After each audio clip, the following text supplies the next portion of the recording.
Another day of potentially damaging testimony against Elizabeth Holmes in the Theranos trial. Len Ramirez is covering the case and joins us from San Jose. Hey, Len.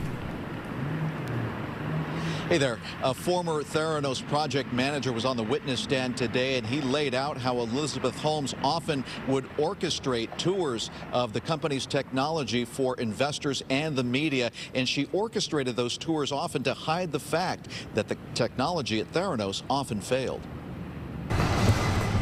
Daniel Edlin joined Theranos in 2011 after being recruited by his Duke University buddy Christian Holmes, who was Elizabeth Holmes' brother and was a Theranos executive. Prosecutors pointed to a 2013 email which Holmes was copied on, which showed Edlin was instructed by managers to change or remove certain blood tests from Theranos devices during demonstrations. Another email to lab staff instructed them to hand off fingerstick samples so they could be processed in the lab, not on the device itself. What this witness did is to demonstrate to the jury that when at the same time that Theranos was saying they had this breakthrough medical technology, it was really just a cheap parlor trick, that it was a demonstration that was being faked. Former prosecutor and legal analyst Steve Clark says Edlin's testimony goes straight to the government's allegation of fraud against Elizabeth Holmes. It's not just about Theranos not living up to expectations. It's that Ms. Holmes and Mr. Balwani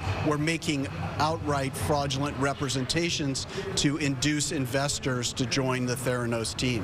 One of those investors was media mogul Rupert Murdoch, whose 2015 email chain with Holmes was shown to the jury. She asked him to join her board. He was interested, but also asked about a fingerstick blood test he was given as a demo, but never got results. On cross-examination, Edlin agreed with a defense lawyer that he never put forth information he thought to be false. The trial is now roughly at its halfway point, with still no indication whether Holmes herself will testify in her own defense. It's certainly damning what's happened to this point, but Ms. Holmes is the one person that can get up and explain herself to the jury and why she took the steps she did.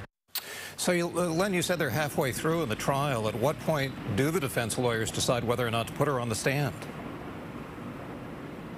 Well, it's a good question. It's the question of this trial. The thinking is that it probably won't be until the very end of the trial, and that the defense will hold Elizabeth Holmes back as sort of an ace in the hole. If they feel like the prosecution's case is very strong, then they might hold her back and then unleash her on the jury towards the very end because of her powers of persuasion. We know that she was able to convince a lot of investors to give up a lot of money to put it into the company, and their thinking is that all she has to do is persuade one juror to acquit her of these charges, and so that could be what happens towards the end of the trial. Well, I understand the strategy. In San Jose, that is Len Ramirez. Len, thank you.